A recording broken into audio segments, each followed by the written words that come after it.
ನಮಸ್ಕಾರ ಪ್ರಿಯ ವೀಕ್ಷಕರೇ, ಎನ್ಐ ನ್ಯೂಸ್ಗೆ ಸ್ವಾಗತ. ನಾನು ನಿಮ್ಮ ನಿರಂಜನ್ ಶಿರೋರ್. ಲಿಂಗಾಯತ್ ಪಂಚಮಸಾಲಿ ಮಹಾಜಗದ್ಗುರು ಪೀಠ ಕೂಡಲ ಸಂಗಮ ಪರಮ ಪೂಜ್ಯ ಶ್ರೀ ಬಸವಜಯ ಮೃತ್ಯುಂಜಯ ಸ್ವಾಮೀಜಿಯವರು ಹುಕ್ಕೇರಿ ತಾಲೂಕಿನ ಅಂಕಲಗುಡ್ಡ ಕ್ಷೇತ್ರ ಗ್ರಾಮದಲ್ಲಿ ಬಸವಜ್ಯೋತಿ ಕಾರ್ಯಕ್ರಮದಲ್ಲಿ ನಮ್ಮ ವಾಹಿನಿಯ ಸಂದರ್ಶನದಲ್ಲಿ ಮಾತನಾಡಿ, ಕಳೆದ ವರ್ಷ ಬೆಳಗಾವಿ ಸುವರ್ಣಸೌಧ ಅಧಿವೇಶನದಲ್ಲಿ ಪಂಚಮಸಾಲಿ ಲಿಂಗಾಯತ 2A ಮೀಸಲಾತಿ ಹೋರಾಟದಲ್ಲಿ ಲಾಠಿ ಚಾರ್ಜ್ ಅನ್ನ ಖಂಡಿಸಿ ದಿನಾಂಕ 10-12-2025 ಬೆಳಗಾವಿ ಗಾಂಧಿ ಭವನದಲ್ಲಿ ಚೆನ್ನಮ್ಮ ವೃತ್ತದವರೆಗೆ ಮೌನಾರ್ವ ಹಮ್ಮಿಕೊಳ್ಳಲಾಗಿದೆ.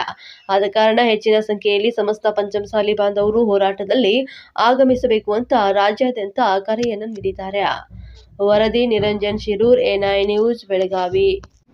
ಲಿಂಗಾಯತ ಪಂಚಮಸಾಲಿಗಳು, ಮಲೆಗೌಡರು, ಗೌಡ ಲಿಂಗಾಯತರು, ದೀಕ್ಷಾ ಲಿಂಗಾಯತರು ನಮ್ಮ ಮಕ್ಕಳ ಶಿಕ್ಷಣಕ್ಕಾಗಿ, ನಮ್ಮ ವಿದ್ಯಾರ್ಥಿಗಳ ಉದ್ಯೋಗಕ್ಕಾಗಿ ಸರ್ಕಾರದ 2A ಮೀಸಲಾತಿ ಪಟ್ಟಿಯಲ್ಲಿ ನಮ್ಮನ್ನು ಸೇರಿಸಬೇಕು ಮತ್ತು ಎಲ್ಲ ಲಿಂಗಾಯತ ಒಳಪಂಗಡಗಳನ್ನು ಕೇಂದ್ರದ OBC ಮೀಸಲಾತಿಗೆ ಸೇರ್ಪಡೆಗೊಳಿಸಬೇಕು ಅಂತೇಳಿ ಪ್ರತಿ ವರ್ಷದಂತೆ ಕಳೆದ ವರ್ಷವೂ ಸುವರ್ಣ ವಿಧಾನಸೌಧ ಮುಂಭಾಗದಲ್ಲಿ ಒಂದು ಶಾಂತಿಯುತವಾಗಿರ್ತಕ್ಕಂಥ ಬೃಹತ್ ಸಮಾವೇಶವನ್ನು ನಾವೆಲ್ಲ ಹಮ್ಮಿಕೊಂಡಿದ್ವಿ.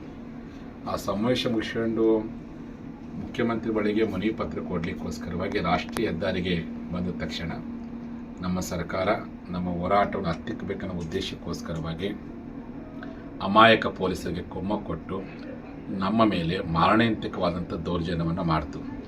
ಯಾವುದೇ ಮುನ್ಸೂಚನೆ ಕೊಡಲಾರ್ದೇ ಭಾಳ ದೊಡ್ಡ ದಬ್ಬಾಳಿಕೆ ಮಾಡ್ತು.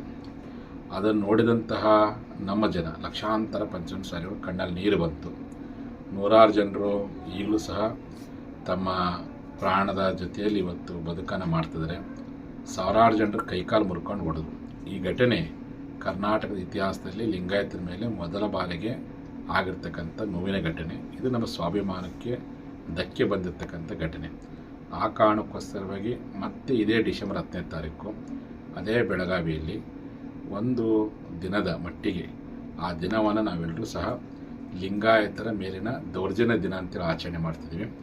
ಅದರ ಪ್ರಯುಕ್ತವಾಗಿಯೇ ಬೆಳಗ್ಗೆ 10 ಗಂಟೆಗೆ ಬೆಳಗಾವಿ ಗಾಂಧಿ ಭವನದಿಂದ ನಾವೆಲ್ಲ ಬಾಯಿಗೆ ಕಪ್ಪು ಬಟ್ಟೆ ಕಟ್ಕೊಂಡು, ಕೈಯಿಗೆ ಕಪ್ಪು ಬಟ್ಟೆ ಕಟ್ಕೊಂಡು, ಬಲಗೈಯಲ್ಲಿ ಚೆನ್ನಮ್ಮನ ಧ್ವಜವನ್ನು ಕೋಲಲ್ಲಿ ಹಾಕಿಕೊಂಡು ಒಂದು ಮೌನ ಪಥಸಂಚಲನವನ್ನು ಮಾಡ್ತೀವಿ.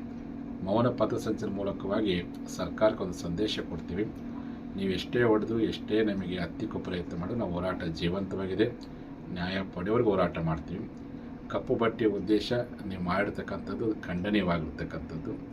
ಮೌನವಾಗಿರ್ತಕ್ಕಂಥ ಉದ್ದೇಶ ನಮ್ಮೊಳಗೆ ನೋವಿದೆ, ನೋವನ್ನು ತುಂಬಿಕೊಂಡು ಅದು ಮಾತನಾಡಲಿಕ್ಕೆ ಆಗದಷ್ಟು ನೋವು ತುಂಬಿಕೊಂಡಿವಿ. ಆ ನೋವನ್ನು ಸಂಘಟನೆ ಮೂಲಕವಾಗಿ ಮತ್ತೆ ನಾವು ನಮ್ಮ ಹೋರಾಟಕ್ಕೆ ನ್ಯಾಯವನ್ನು ಪಡಿತೀವಿ ಅನ್ನೋಂಥ ಸಂಕಲ್ಪವನ್ನು ಮಾಡಲಿಕ್ಕೋಸ್ಕರವಾಗಿಯೇ ಡಿಸೆಂಬರ್ 10ನೇ ತಾರೀಕು ಬೆಳಗ್ಗೆ 10 ಗಂಟೆಗೆ ಬೆಳಗಾವಿ ಗಾಂಧಿ ಭವನಕ್ಕೆ ಇಡೀ ನಾಡಿನ ಎಲ್ಲ ಪಂಚಮಸಾಲಿಗಳು, ಚತುರ್ಥರು, ಗೌಡ ಲಿಂಗಾಯತರು, ಮಲೆಗೌಡರು, ದೀಕ್ಷಾ ಲಿಂಗಾಯತರು, ಎಲ್ಲ ನಮ್ಮ ಘಟಕಗಳ ಪದಾಧಿಕಾರಿಗಳು ಇದನ್ನೇ ಶ್ರೀಗಳ ಆಮಂತ್ರಣ ತಿಳ್ಕೊಂಡು ಸಹಸ್ರಾರು ಸಂಖ್ಯೆಯಲ್ಲಿ ಬಂದು ಭಾಗವಹಿಸಿ ಯಶಸ್ವಿಗೊಳಿಸಬೇಕು ಅಂತೇಳಿ ಹುಕ್ಕೇರಿ ತಾಲೂಕಿನ ಪಂಚಮಸಾಲಿ ಸಮಾಜದ ಪರವಾಗಿ ನಾಡಿನ ಜನತೆಗೆ ನಾನು ಆಮಂತ್ರಣ ಕೊಡ್ತೀನಿ. ಶರಣಾರ್ಥಿ. ನಿರಂತರ ಸ್ಥಳೀಯ ಸುದ್ದಿಗಳನ್ನು ವೀಕ್ಷಿಸಿ ಎನ್ಐ ನ್ಯೂಸ್.